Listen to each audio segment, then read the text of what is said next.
Greetings, my friends. So, I have an interesting topic today. I was looking through a thread on 4chan. It's the meme about, the meme going around that, haha, yeah, whatever, man, I'm just not getting it. Or, I don't know what it is, dude, I'm just not getting the vaccine. People have taken that same meme and said, yeah, I don't know, bro. I'm just not getting the job. LOL. I'm just not gonna work. LOL. So it's the topic of not working. And it got me thinking, I wonder what would pop up on YouTube if I typed in, why don't men want to work? Or why don't men want to work anymore? So I took a look. And I noticed that as far as like one guy giving his 2 cents, the spotlight's kind of open here. There's not a lot of videos on this specific topic. There's a lot of why men aren't dating anymore, why are men leaving society, but specifically men not wanting to work.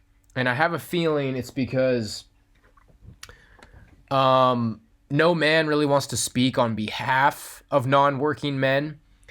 And I will add that I do have a part-time job. I have very low overhead right now. Very little is expected of me. And I'd say for this topic, it's not just complete hikikomori neets who literally do nothing. It's just this sentiment of guys wanting to scrape by part-time, maybe develop some sort of a side hustle, allowing them to scrape by. And then, going down to complete full-on neatdom. Just, why don't men want to work? And I'm going to try not to put too much pressure on myself to knock this out of the water. Frankly, I already think it's not going great. Rug, come on. Rug never gets sprayed with the bottle, but she was making noise in the closet. Sorry, Rug.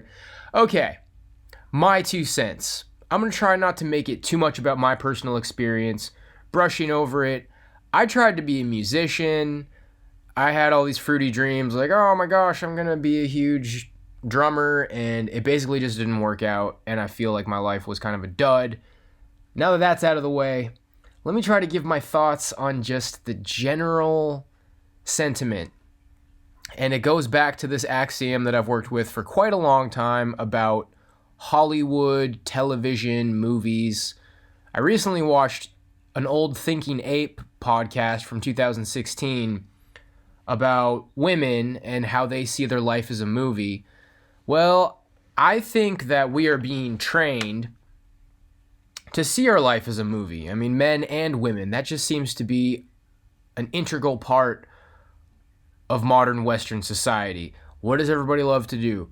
Go to the movies, taking dates to the movies, movie night with your friends, binge watching movies. Now we got Netflix and this kind of stuff. But I think it's safe to say that a good portion of young men growing up, at least in the United States, but more or less all over the Western world, they watched movies, lots of TV, and TV just really centers around this particular kind of dating experience for men. I point out in the teen movies, main character is usually a little bit shy, a little bit off. He starts talking to like a cheerleader. She's got some asshole boyfriend who treats her like crap, and then eventually he gets the cheerleader. This is such a reoccurring theme in movies, television shows. I've always thought childhood romance was very bizarre. You look at a show like The Wonder Years, or in the first episode, this third grader is like making out with a third grade chick or something. I don't know. I don't remember how old they were supposed to be. Probably like 5th grade or something. But I feel like men in Western society live in this little bubble of entertainment, warm feelings, video games. I mean, what do kids fill their lives up with? Video games, candy, going to the movies, renting movies, going to Blockbuster. What are the 90s kids all about? Oh man, remember Blockbuster? Remember VHS, video stores, renting video games? So you live in this bubble as a kid, and you think about the millennials now. Very common to have parents who just were kind of out of the picture. Parents were booming, boomer parents making good money, working their way up in their careers, working hard. Pretty typical middle class, upper middle class experience. And then if you're working class, your parents are still working hard, even if they're not working their way up. Regardless of how successful they are, parents were at work. And kids were filling their time up with what? Television. School sucks. Get home, flip on the TV, get one of your movies, get one of your video games. That is just a big part of what childhood is for Western boys. And it's been that way, sure. The boomers had their Pong and their early renditions of Mario, but just like with pornography, it's like, yeah, they found a stack of Playboys in the woods or something. But now you got internet porn. And they had their little Atari Pong game, and they had their arcades, which is great fun. And like a lot of modern gamers today, they'll say that retro games are every bit as fun as modern games, but it does seem like, even just aside from like the more advanced graphics, and there's so many different ways to immerse yourself in gaming now. You got the internet, online gaming. So yeah, on one hand, the games are more in-depth and technical, but there's also just so many more ways to immerse yourself in games, just like there's more ways to immerse yourself in porn. And the 90s was like, we were on the way towards that, and the games were getting very fun. Early 2000s, it was getting to a point where people are going to be prone to spending more time gaming, more time watching TV, more time watching movies. So guys like to talk about the wall for women, how women hit the wall when they turn like 30 or 35, depending who you ask. I was thinking about a wall that men hit, and it's kind of like this harsh reality of life that they're very sheltered from for such a long time. I'd say, if you go to like a really rough middle school, you might start feeling it in middle school, but it really starts to sink in around high school, maybe even, like for me personally, it wasn't until my last couple of years of high school, because I was a pretty good kid freshman and sophomore year. It can definitely, the party scene can be a catalyst of this. That can be your first taste of real life, and it comes in the form of guys who are just bigger and stronger and meaner than you, kicking your ass or out competing you for women, giving you a hard time. And, obviously, people can get bullied when they're kids as well, but it's not necessarily just bullying. It's getting out competed. And that's going to be your first taste of the rest of your life. And there are a lot of men who are hitting this wall because it's like hitting a wall. You go all through elementary school, video games and candy and movies, and what's in the movies and TV shows? Romance, You take any show, unless it's some freaking weird avant-garde show like Rugrats about babies, Hey Arnold, there's this drawn-out romance for Arnold. Doug, there's this drawn-out romance between him and Patty Mayonnaise. Everything is about romance. Every single movie and show, even if you watch the Nickelodeon movies, Snow Day, I remember there's some sort of a romance in there. I mean, I don't even really remember much about Good Burger. Welcome to Good Burger, home of the Good Burger. Probably a romance in that movie too. I might have to just like fast forward it to see if there is. I feel like that might be the one movie that doesn't have a romance in it. But everything is just passively receiving television. And, psychologically, looking at like classical conditioning, you are identifying with the character in the show. It's this unspoken thing. That's me. I'm Hey Arnold. I go to school, and there's a girl that I have a crush on, and eventually I'm going to get with her. Just like Hey Arnold. Just like Doug. Just like the guy in Snow Day. Just like the character in every single movie that I watch. Classical conditioning, monkey see, monkey do.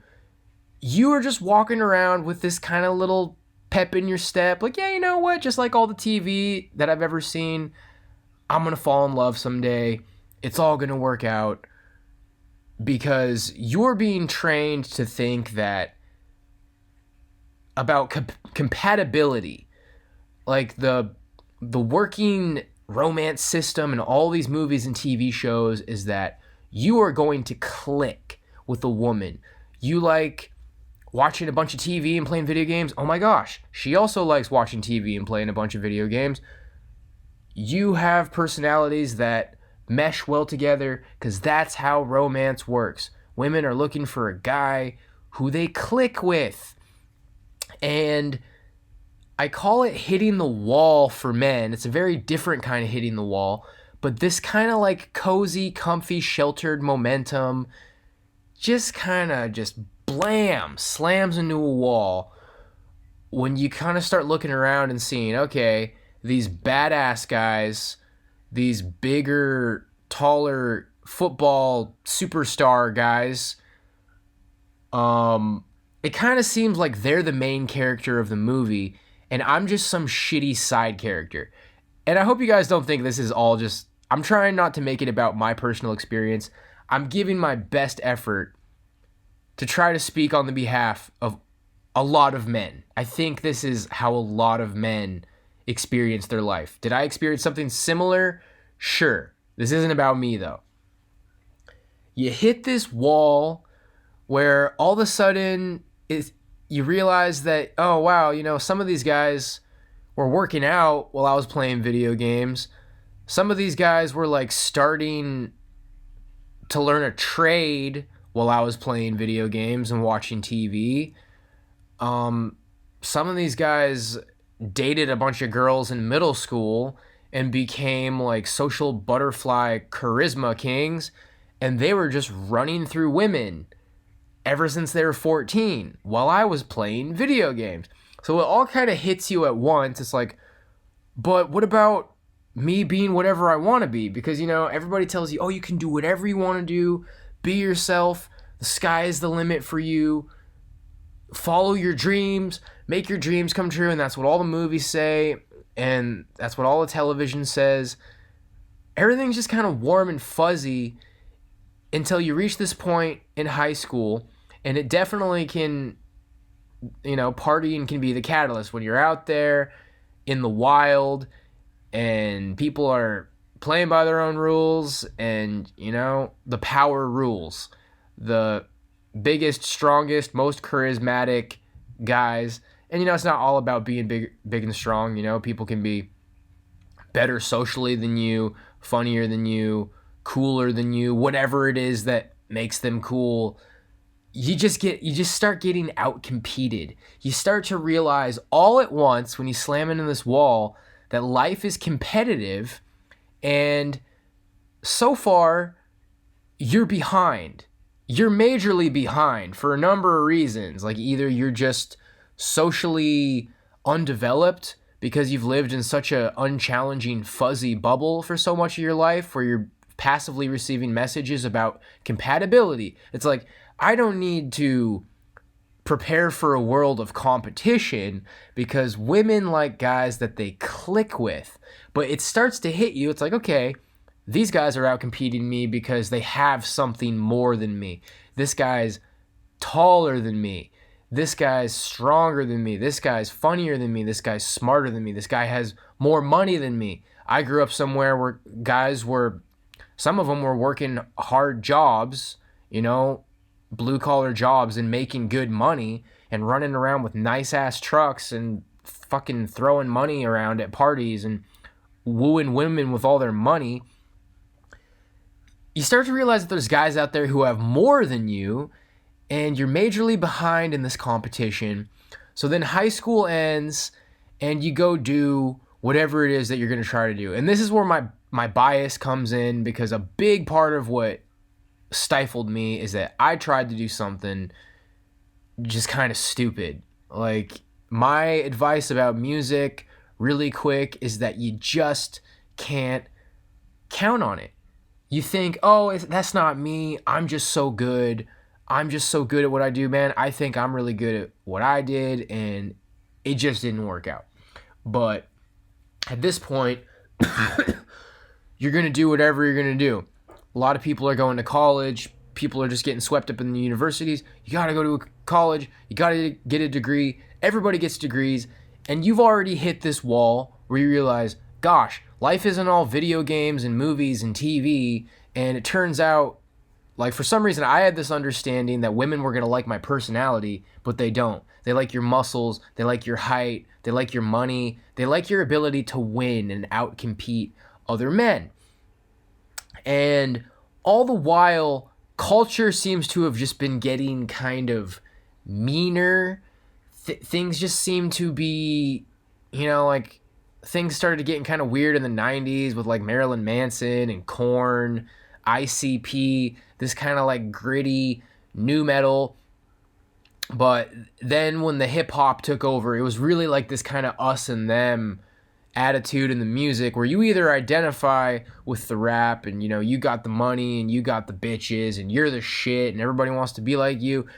And if that's not your experience in life, you hit this wall and you're getting out competed, and you start to realize, I don't really feel like the guy in the rap song. That's like the main character in the movie. So society's becoming this movie, and you start to realize that you're not the main character. You're like this shitty side character. And I don't want to get too tangled up trying to speculate on, like, all the different avenues can take. Some people are going to go into trades. Some people are going to go into college. People are going to do whatever it is they do.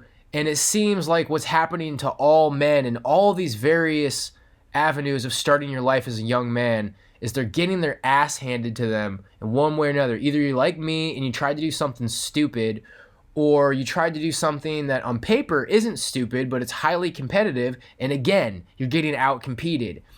And so then, you're working these shitty, low-status jobs in your early 20s.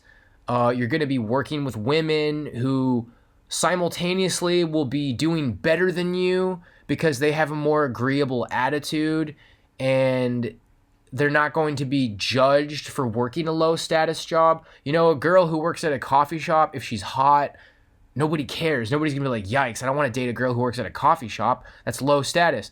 I mean, sure, if a guy has a shit ton of money, but a woman's not going to be an incel if she's hot and she works at a coffee shop. I know nobody refers to women as incels, but I just did. Let's get it. So, yeah, a woman can work at a coffee shop, and that's not a big deal. But if you're like a short, fat guy who's 20 years old and you work at a coffee shop, you are the absolute bottom of the barrel. You know what I mean? You are absolutely bottom of the barrel, and you get all these pep talks and people preaching about, the importance of the dollar, and there's something to be said for rolling up your sleeves and hard work. And you listen to that and you let that bounce around in your head for a little bit, but you wage slave it for a few years. It's like, man, there's no mobility. This is going nowhere. Your boss probably just doesn't like you, especially if you're a white male. But, this message goes to all men of all races, really. I mean, these guys who don't want to work, it's really not particularly a racial thing.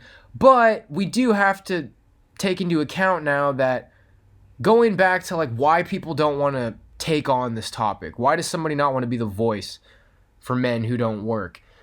Because it's a luxury not to work. I mean, a lot of people simply just have to work, so it's not an option, and they're stuck in where I just left off in this spiel. You're in the low wage jobs, in your 20s, and your 20s are going by, and you're just scraping by, staying afloat in your shithole apartment, you know, working with women who on one hand are doing better than you because they're more agreeable and they're not suffering the low status burn, and they also don't want to have anything to do with you. You know, they're clocking out of their ice cream job or their waitress job, and they're going to go get with some Chad who is like, I don't know, not doing what you're doing. Not doing what you're doing. I mean, being a waiter isn't a bad job for a man, but I think you know what I'm saying. When you're stuck in these low status jobs, working in fast food, low level service. So now we're going to talk about guys who decide not to work because, you know, there's masses and masses of men who just have to work regardless. But going back to these millennials who were living in this comfy bubble, that's all they knew until they hit this wall and their little delusional worldview burst, and it starts with getting your ass kicked by somebody who's just bigger and better than you, and all the women that you ever wanted went for somebody who's bigger and better than you, or just better than you in some way. They have stuff going for them that you don't got. So your paradigm of, oh, women are going to like your personality, ultimately women like your level. They like your power level. Like they like, it's like life is an RPG, and if you're just some fat, skinny, short gamer guy, like you're like level 5, and women want somebody who's like level 70, who like is big and tall and strong and smart and achieved and talented and has things going for them. And a lot of men just didn't seem to get the memo that that's what women are into.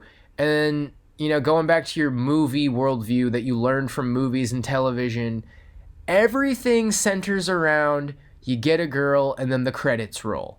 You get the girl at the end and the credits roll, and you're like, wow, you're starting to consider a life where you never get a girl, because it really does seem to be linked to failures with women. So you go back to what you know. These guys go back to what they know, and not only what they know, but one of the only things that they ever enjoyed.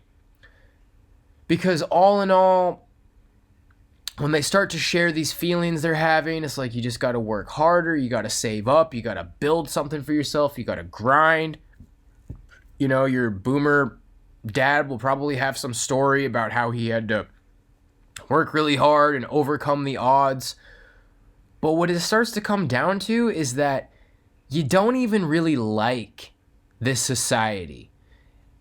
It becomes apparent that your little comfy bubble of what you saw in movies and television was more or less a lie, and you'll feel silly for thinking, because it's supposed to just be entertainment. People say, well, that's just the movies. That's just entertainment. And you're like, oh, how silly of me. Like, I didn't realize that it was just entertainment. And, you know, you were a latchkey kid, and you just gulped down all this media, all those hours after school, elementary school, middle school.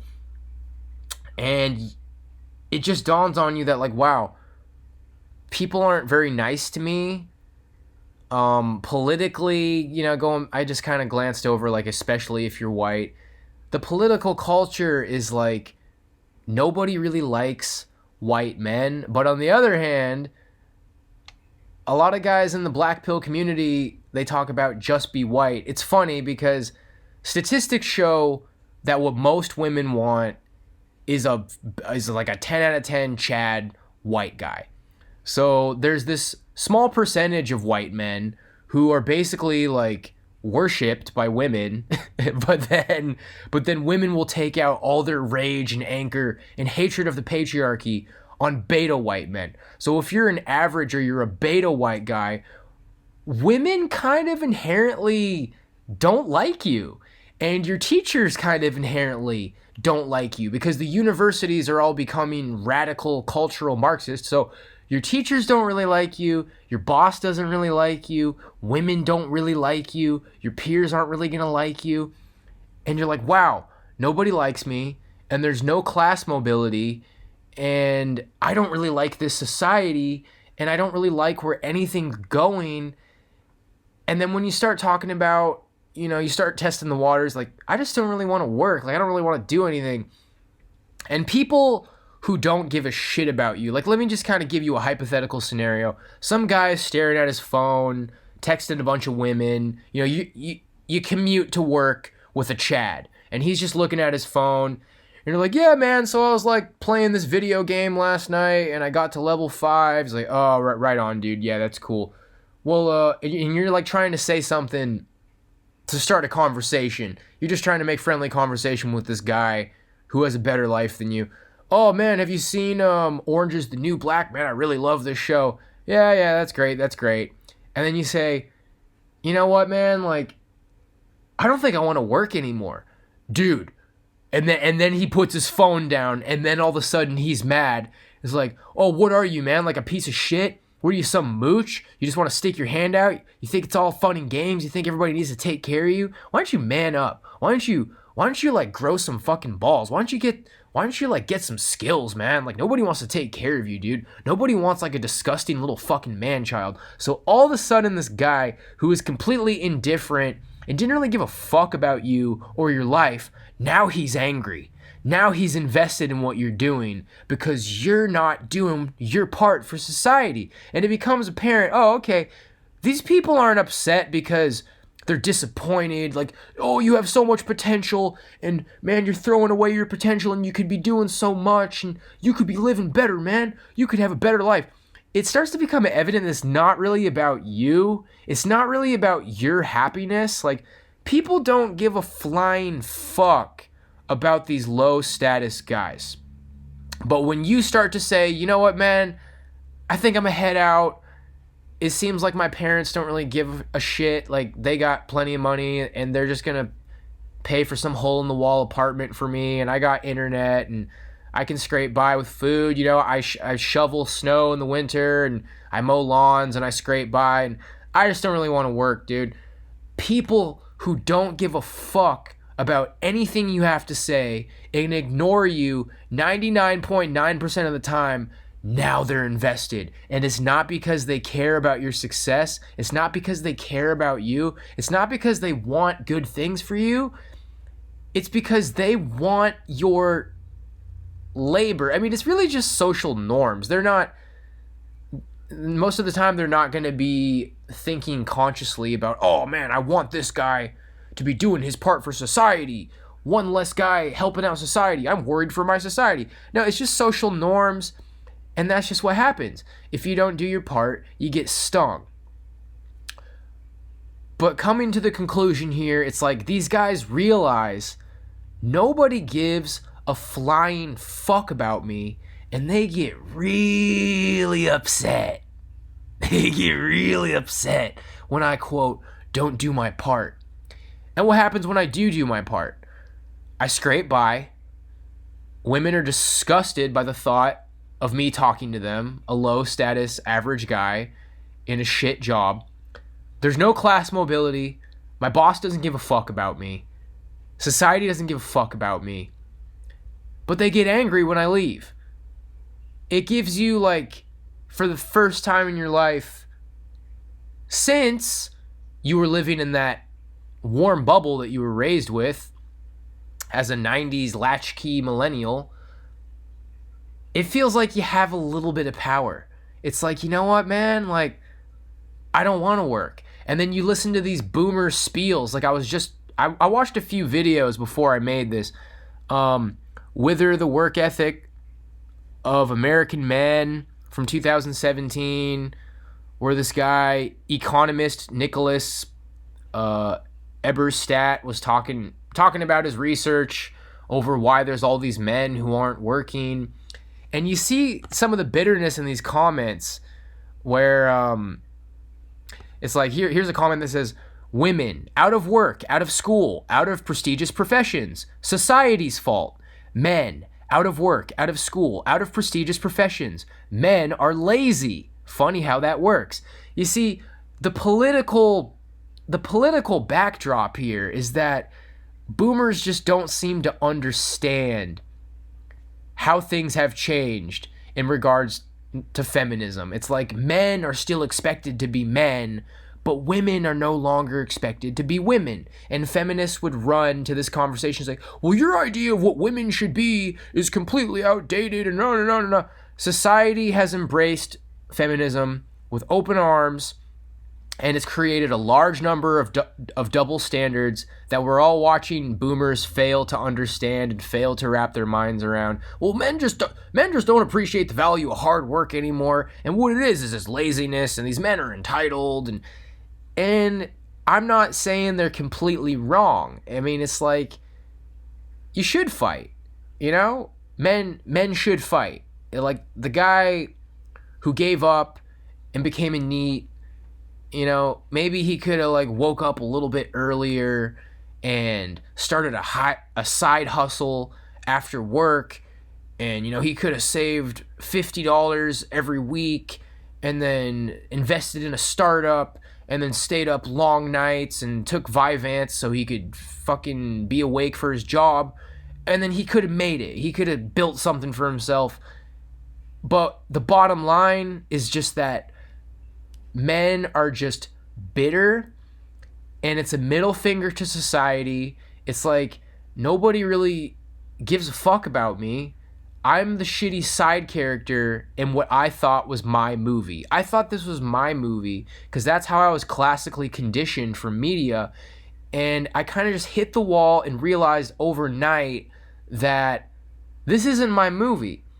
I'm just some shitty side character, and there doesn't seem to be a way out of it for a lot of men. Now, I think that there is a way out of it, but we're talking about guys who kind of would have been average men, and you can't expect the average men to have this like hulking ambition to be able to lift themselves out of this ultimately side effect of where we're at. I mean, if you look at things economically, it looks like this bubble, this kind of like all-encompassing economic bubble is about to burst. People have been talking about it bursting for a long time, and this is a side effect of that.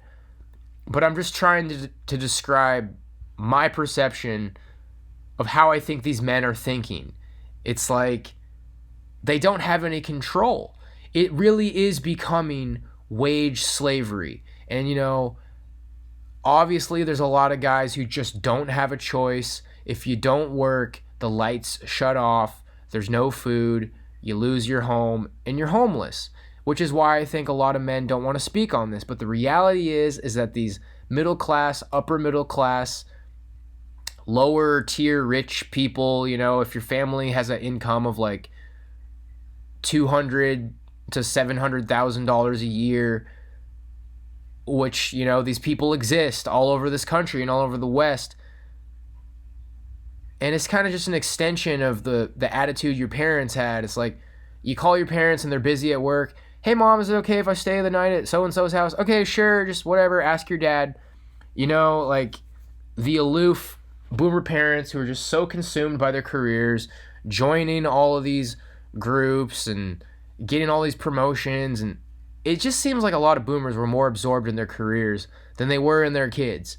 And it's just kind of an extension. It's like, don't worry about it, sweetie. You tried. We'll pay for your hole-in-the-wall apartment, and you can play video games and just do whatever you want, son. It's getting to a point where guys see how flustered people get and how they just can't seem to come to the correct conclusions. It's like, wow, you know, having a wife and kids was kind of like the driving motivation of men to do anything, and feminism has really shaken that up. Like, it just seems like boomers either don't see it or they don't want to see it. These cheesy ass professors who simp for this system, like, they will jump through hoops of fire not to see it, not to accept it. They fight it, tons of cognitive dissonance. So it's a combination of like, you have a little bit of power, you're pissing people off, you're a part of something. You don't feel like you're able to be a part of anything when you're just in this permanent side character struggling wage slave cast. Like, now you're a part of something. You're a part of a movement. You're sitting out. You're rustling some feathers. And then what else are you doing? You're going back to the comfort of the glow of the television that you grew up with, back to the video games. It's like, you know what? Society, like, my life changed when I hit this wall and realized that it's all about competing with other men, to where ultimately, like, you feel like you don't have a chance for a number of reasons. You know what? I want to go back to the way things were. I want to go back to that comfy 90s feeling, rewatching shows, or just watching shows that you missed from back in the day, playing video games, and everybody around, that's not what men do. You're not a man. You're not a man. Why doesn't the social shaming work? Like, they're doing the social shaming. We're reminding you that you're not following the norms. The social shaming no longer works because it's like, who am I trying to impress? My boss doesn't give a fuck about me. My teachers don't give a fuck about me. Women my own age don't give a fuck about me. Society doesn't give a fuck about these guys before they drop out of society.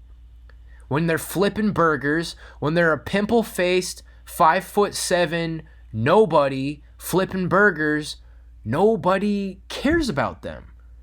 And then all of a sudden people care when you leave. And it's like, you can't social shame me if I don't like you. And the reason I don't like you is because you didn't like me. You didn't care about me. So in conclusion, these are men that society just doesn't care about. They don't make the cut. Either they don't make the charisma cut because they were latchkey kids who just sat in front of this TV and had their head filled with fucking nonsense. Cartoons are stupid, man. Anime's stupid. Video games are stupid. All the shit that these guys are learning from, it's stupid. It's screwing them up. The internet is screwing them up. So I'm not just trying to pretend that these guys don't have any problems. They're getting bad advice. They're wasting their time. They should have been working out and developing their confidence and building skills when they were young, but the parents weren't around. They were at work.